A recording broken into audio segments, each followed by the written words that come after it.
Hello foodies and families and friends, সকলে কেমন আছো? আশা করছি সকলে খুবই ভালো আছো। আমরা যারা খেতে ভালোবাসি তাদের কি গরম কি শীত কি বর্ষা, আমাদের সবসময় কিছু না কিছু নতুনত্ব কিছু না কিছু খেতে ভালোই লাগে। তো চলো বন্ধুরা, আজকে একটা নতুনত্ব রেসিপি নিয়ে চলে এসেছি, যেটা খুবই চটপটে এবং গরমে আশা করছি খেতে ভালোই লাগবে। তো রেসিপিটা হচ্ছে no coconut chutney for South Indian dishes. তো দেখে নিচ্ছি প্রসেসটা।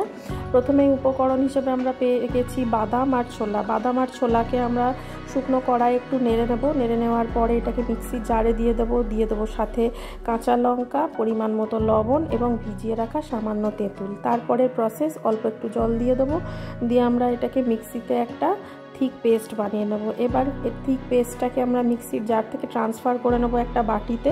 এবং এই চাটনিটা বানাবার জন্য আমাদেরকে ফোড়ন দিতে হবে। তো ফোড়নের জন্য আমরা ব্যবহার করে নেব সরষের তেল, শুকনো লঙ্কা এবং সর্ষে এবং কারি পাতার আমরা ফোড়ন একটা তৈরি করব। এবং ফোড়নটা খুব ভালোভাবে হাই ফ্লেমে সুন্দর একটা গন্ধ আসা পর্যন্ত অপেক্ষা করব। দিয়ে দেব হিং।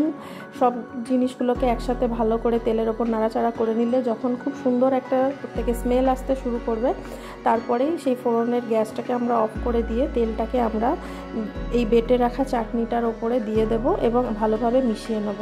মিশিয়ে নিলেই রেডি হয়ে যাবে আমাদের সাউথ ইন্ডিয়ান চাটনি।